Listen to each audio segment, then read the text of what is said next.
Welcome back, everybody, to The Gaming Station, Episode 4. I am back again with Mr. Patman and Mr. Patty. Mr. Patman, how are you doing? I am doing fantastic. Glad to be back once again. Mr. Patty, what about you? Well, it's been a minute since I wasn't here for the last episode, but I've watched it and I'm ready to go. Missed you. It was a very long podcast. We talked about a lot. Are you guys ready to get into topics? What do we got today, Mr. Patman? First things first, we wanted to check in with Patty and see how his experience with Minecraft Dungeons has been. Yes. Well, personally, I played it only a little bit. I only played about 2-3 dungeons. I played in the mines and in the swamp, and I did like the game. I did like it. It gave me a lot of Diablo vibes to it, and I feel like comparing it to Diablo will then worsen my view on the game. So I tried to just think of it as just it being Minecraft Dungeons, and as a game, I loved it. I thought it was great. Basically, I don't like comparing it either because comparing those as two, they're pretty much two completely different games. Kind of the same concept with the whole dungeon crawler thing, but Minecraft has the Minecraft lore and the Minecraft story, which I really enjoy. What about you, Patman? What do you think about that? Well, honestly, I agree. You shouldn't compare the two. Sure, there are definitely some connections you can make between the two, but otherwise you can't really look at what is different about it. I think that if you compare it to Diablo 4, you're not getting the full experience of Minecraft Dungeons Diablo 3. Because, of course, Diablo is a lead franchise in the dungeon crawling genre. So, of course, they're going to take elements from the best game to incorporate into their own game, because it wouldn't be a smart business plan if they didn't do that. But it's still more simplistic. There's no leveling system. You can put on gear whenever you want. There's no character classes. It definitely has its own unique spin, and I feel like if you over-compare, it draws away from that, and you only see it as a clone, so to speak, and not as a standalone. Yeah, that makes sense. So how far into the game did you get, Pat? I only played, I believe, 3 dungeons until I played the mines twice.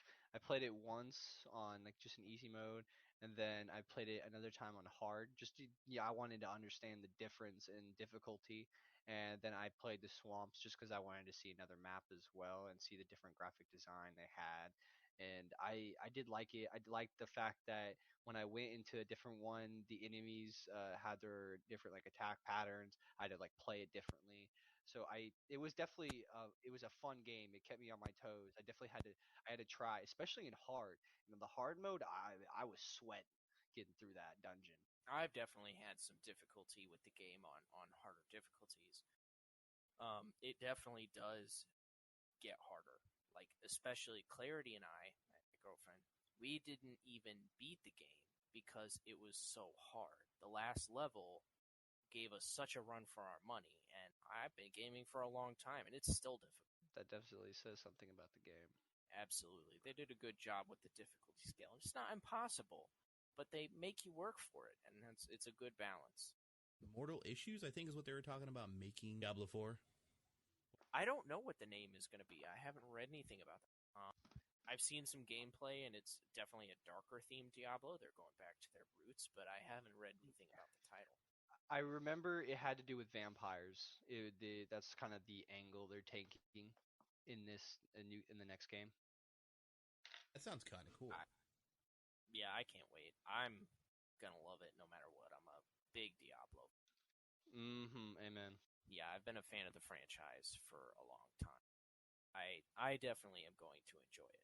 I'm only excited for mainly how they're going to take it, because obviously whenever you're doing a series of a game, you always want to try and make it better from the game before, and I'm excited to see how they're going to try and take what they have from Diablo 3 and turn it into something more just better in Diablo 4, either that being the graphics, the gameplay, the way in which you have to fight, possibly different characters that you can play, different items.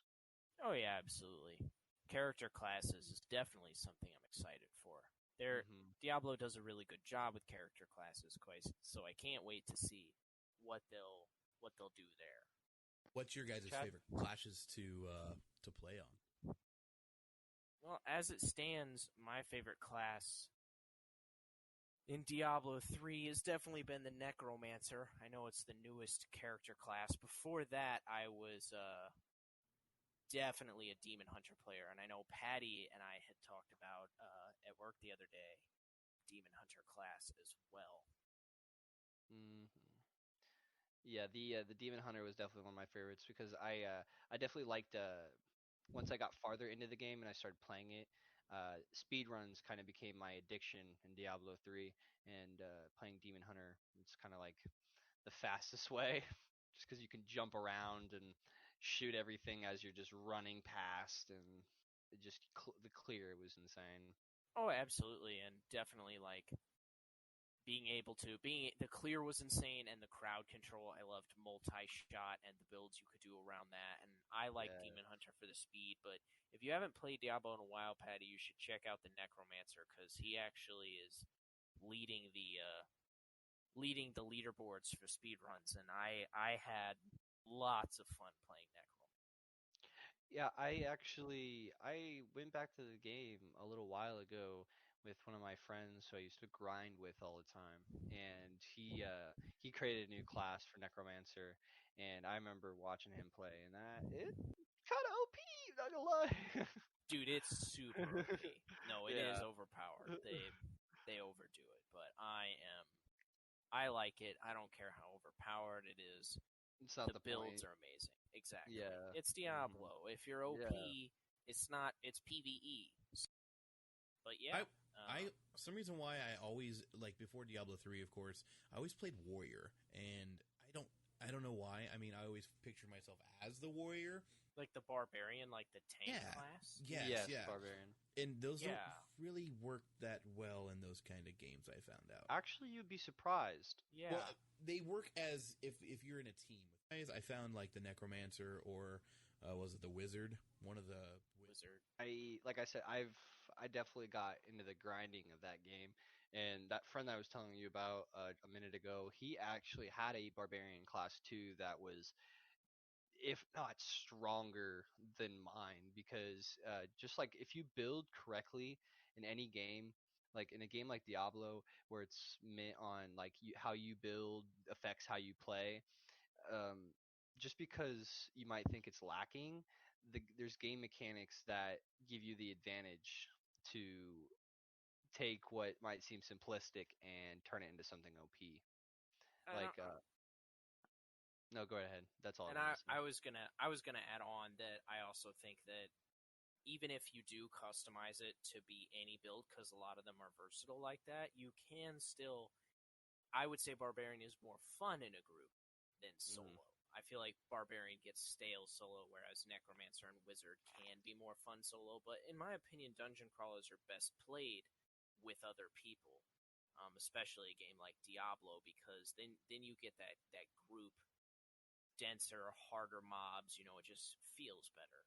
The gameplay is solo. It feels grindy, and because the map is randomly generated, but it's all very the same, it can feel very drawn out and boring and grindy. Yeah, I enjoyed it by myself, but when I played by myself with a more magical creature, the other things, because it was just so basic with the warrior.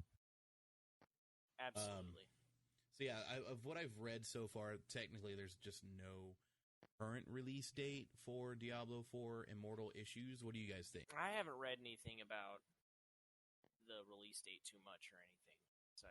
All I've seen is like beta gameplay and things like that, short like teasers of what the game might look like graphically. I haven't seen a whole lot yet. Yeah, I've only seen the trailer. Yeah, the trailer. I've seen the trailer. Yeah.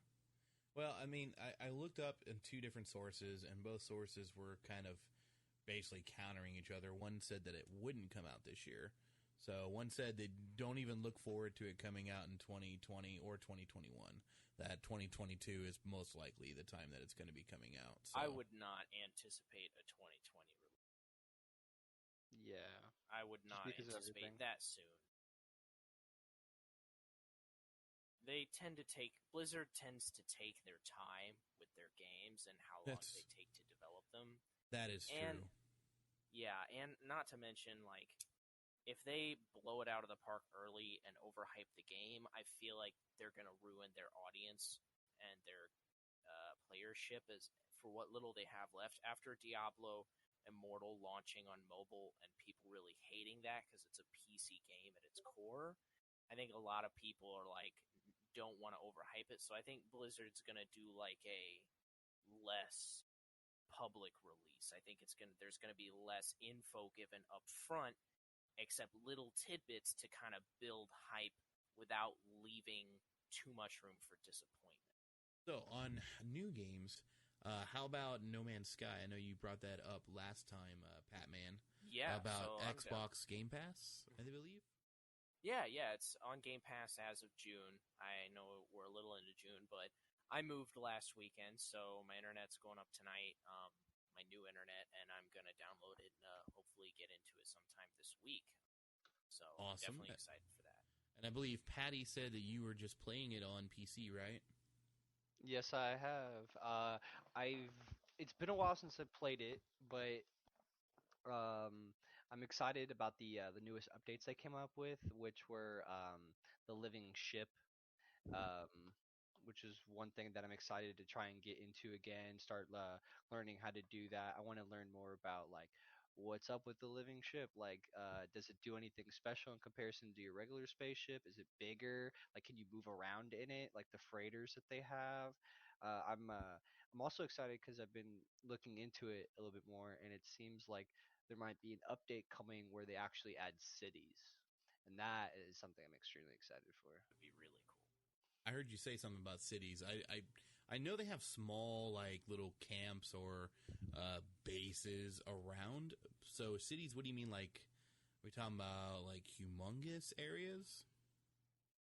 I didn't get huge into it. I just know that when it came to the cities, it was talking about like it would be a bigger area for. Do you remember the anomaly in No Man's Sky? Yes.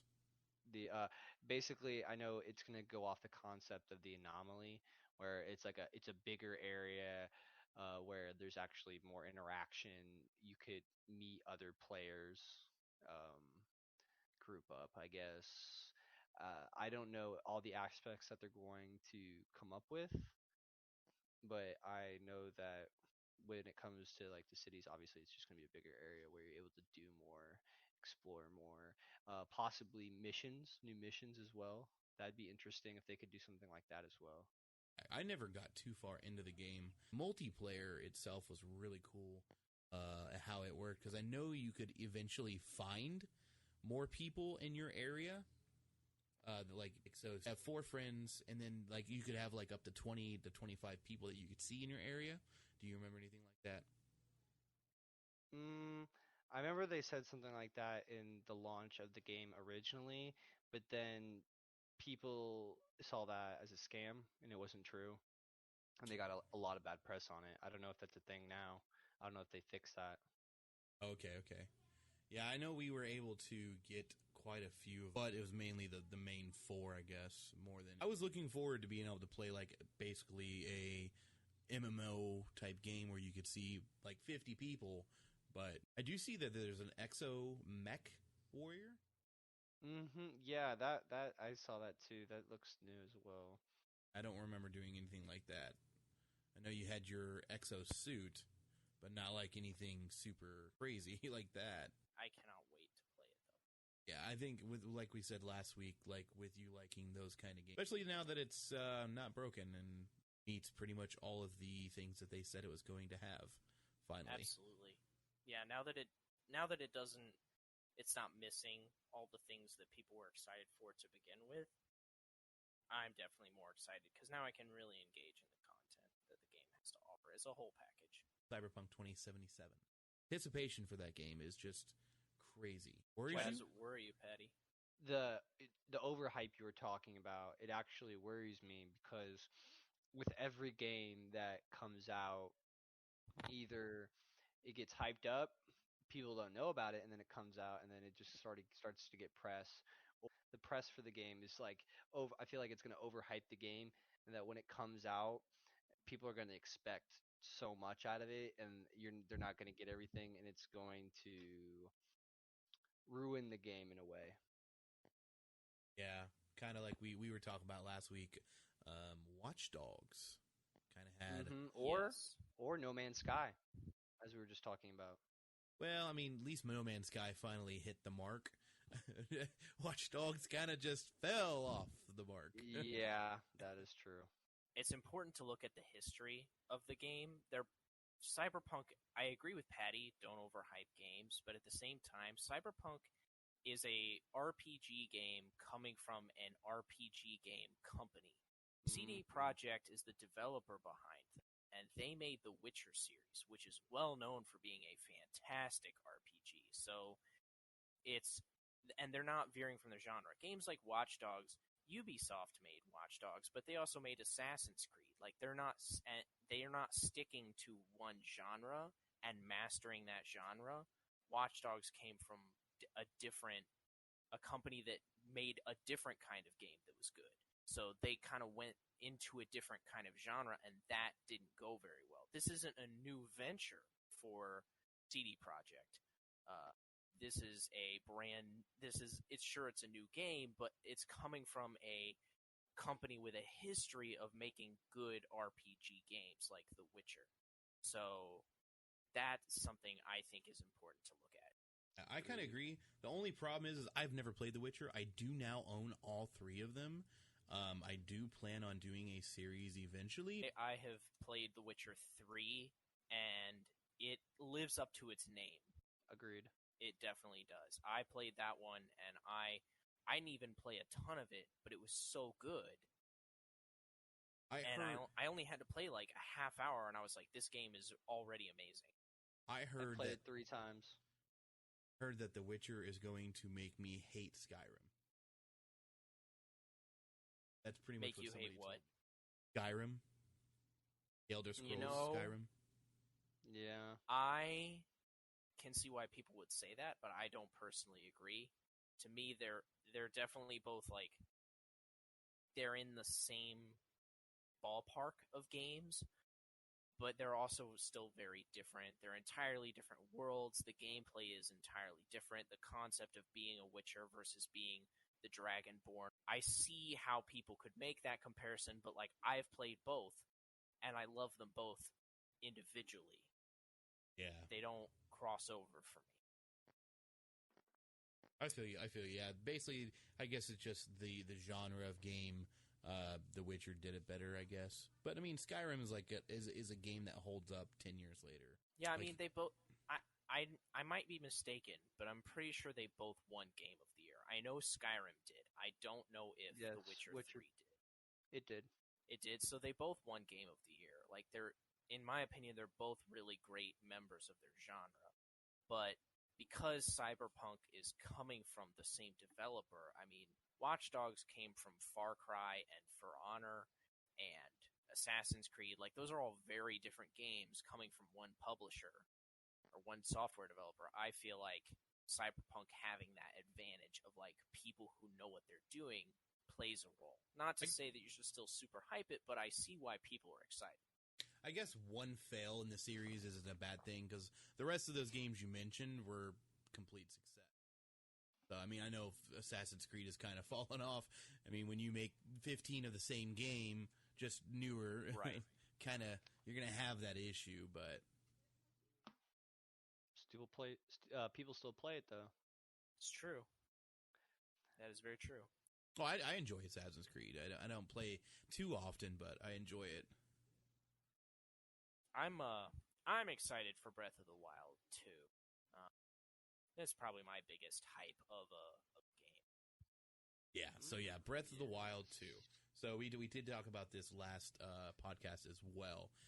We just briefly spoke on whether or not there was actually going to be a Breath of the Wild 2 or if it was just Nintendo Direct. Yeah. So yeah, I am so looking forward. I mean, like I said, I unfortunately haven't even played much of the other one. I just hope I can get a Nintendo Switch so I can play it. Yeah, I know. That's why I was I've kind heard of. they're hard to get a hold of. Yeah, Yes. everyone wants one. That's why I was kind of confused whether or not you've played any. Oh, me playing Breath of the Wild? Yeah. I mean, I have played it a little bit, but I only played it whenever you actually let me borrow your Nintendo Switch that one day. Oh. And I think I played. You remember? Yeah, I do remember now. Yeah. Yeah, but I only ended up playing it for 3 hours, maybe 3 hours sounds about right. But I definitely got the some experience out of it.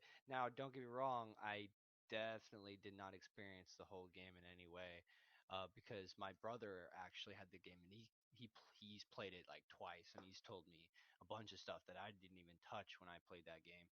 So obviously, when it comes to experience on it, I don't have that much, but from what I've played, it was amazing. I'm gonna say, given how open world it is, you can spend 3 hours and not even touch the first dungeon. Like the game Mm. is so explorable and open world to a level that I don't even think other open world games have really mastered. I mean, you can go anywhere right off the bat. It's just like, hey, I mean, once you finish the first little plateau area and that unlocks the rest of the map, the world is your oyster. Sure, they tell you should probably go this way, but you can go and see whatever you want with no rules. So that it's open world to a whole new level, in my opinion. But I think that you may have only spent 3 hours, but you're still getting the concept of it, definitely. But yeah, I agree. I think once you get the thing that you float down with, was that your shield? I don't even know what it was. You get your coat or whatever you float down with. I think that makes the game so much. Yeah, your parachute. Parachute. Mhm. Okay, yeah.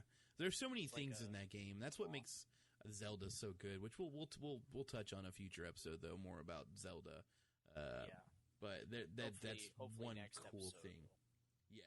dive. The other ones that I've seen that might be big anticipated games, and you guys can add to this list, I found were The Last of Us Part 2. I never played the first one. Ghost of Tsushima, and Watchdog Legion, and Dying Light 2, which I am 100% looking forward to Dying Light 2, but I've been looking forward to that game for like 7 years. So I'm looking forward to Dying Light 2. I don't know that much about Watch Dogs Legion, but I'm not going to hype it because of obvious reasons that we just talked about. yeah, And I definitely think that what was the first one you said? that would be Last of Us Part 2 and Ghost of Tsushima.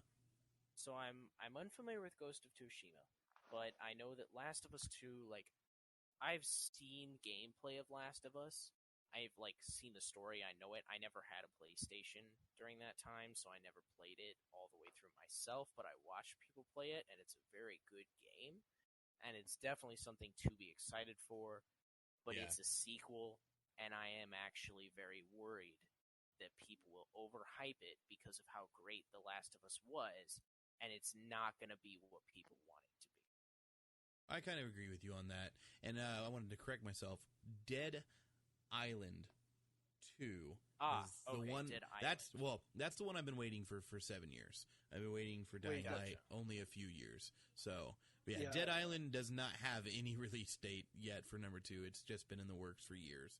But Dying Light 2 does have a release date, and I believe it's sometime this year. So, Personal opinion, Dead Island 2, I personally never really liked that game, only because just the gameplay, like it rubbed off wrong on me, and I don't know why. And I just didn't like the game. Dying Light, I don't know, it has that verticality to it, and so I'm extremely excited for 2, especially with like the new mechanics I've seen them put into the game, where like every decision affects the map, and it's way more open now. yeah. And so I'm extremely excited for that one for sure. Like that's on my list of games I must play. I think they did an amazing job implementing parkour into a zombie thriller / horror survival. Agreed. I think Well, that's, yeah, I mean, who doesn't like zombies? well, yeah, that's true too. But I think that's where they take the cake. Whereas Dead Island, it was kind of it was great in the beginning. I think it took a lot from Left 4 Dead series, but more of a open world type of game with quests, of course. But I enjoyed Dead Island myself, but the anticipation for Dead Island 2 has been so long coming that I'm not even, with Dying Light being the game that it is, and its second part coming out around the same time, I think, because it shows right here, initial release date for Dead Island 2 is December 2020. So, and I believe Dying Light is around the same time. And that's going to really stink for them, because if that's true, they're going to get their butt kicked on sales. Mm-hmm. Well, and Now, what's interesting is the connection between the two games, because I'm reading here online that it says that Dying Light was originally a Dead Island sequel. really? Yeah, that's what reports said, but members from Techland later confirmed that it was an original title from the beginning. So they were, but I'm pretty sure it's made by the same company. So there's definitely some questions of like influence, and did they draw from one another? I mean, they're both zombie games, so you'd think there'd be some crossover there. Yeah, and I just looked it up for the release date, because I know the last time we checked on this, it was sometime this year, which was, I believe, spring 2020. Right now, Dying Light 2 has been delayed indefinitely. Oh. So That could be bad. Yeah. His original scheduled release date was spring 2020. Dang. Well, and an indefinite. If its original release date was spring 2020 and then they delayed it indefinitely, that could be because of COVID-19. Yeah. That's what I'm thinking. Ghost of Tsushima, though, I didn't see too much on it other than the fact that I heard it was a RPG based in the era of the samurai, and how I can't remember too much about it other than it was about like a ronin, someone who like failed their master, or not failed necessarily, or but like portrayed their master, and in seek of like revenge. And basically that's what the game is about, is this samurai that I believe you will become in your story, and seeking revenge on who knows. Oh, I gotcha. I used to be into those games way back in the day. Dead to Rights was kind of like, but I don't know. I haven't played any of those newer samurai Neither games, have I. but I know this one is super hyped. Everybody is so hyped to play it, so sure it'll be a big stream game, kind of like the Final Fantasy VII remake was. So yeah, that was some pretty good games. I'm definitely looking forward to quite a bit of those. So for me, the most the most anticipated game for me for sure is Breath of the Wild 2. So what about you guys? What are you guys looking forward to the most out of that small list of games? Breath of the Wild 2, I'm looking forward to getting into No Man's Sky this week, but I think Breath of the Wild 2 tops my list. And CyberPunk, that's up there. Yeah, definitely. What about you, Mr. Patty?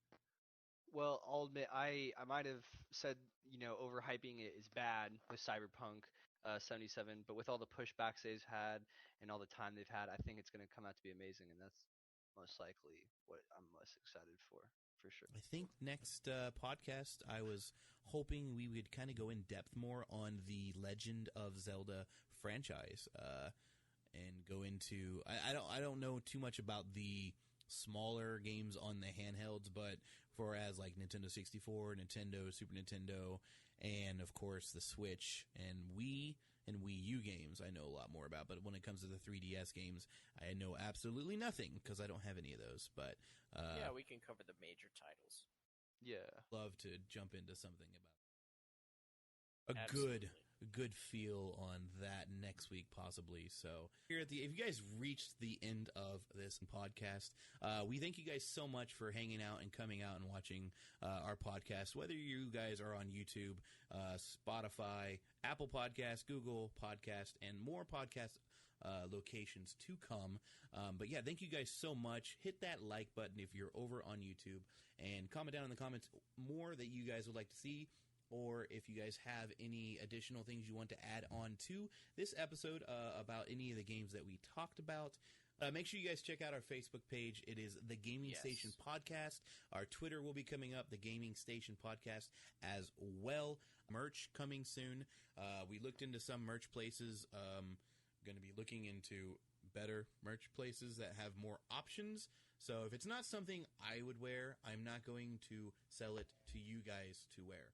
So if I don't want to wear it, I'm not going to have you guys buy it and not want to wear it too. So we're cutting out one of the ones that we were looking at. So stay tuned to that. It will be in the description. The same with all of the links to all of the locations to find the podcast or anything to do with My Chatamus Productions, streaming, etc., etc. Thank you guys again so much for sticking around with us. We appreciate you. That is it from us over here at The Gaming Station, guys. Signing off. off.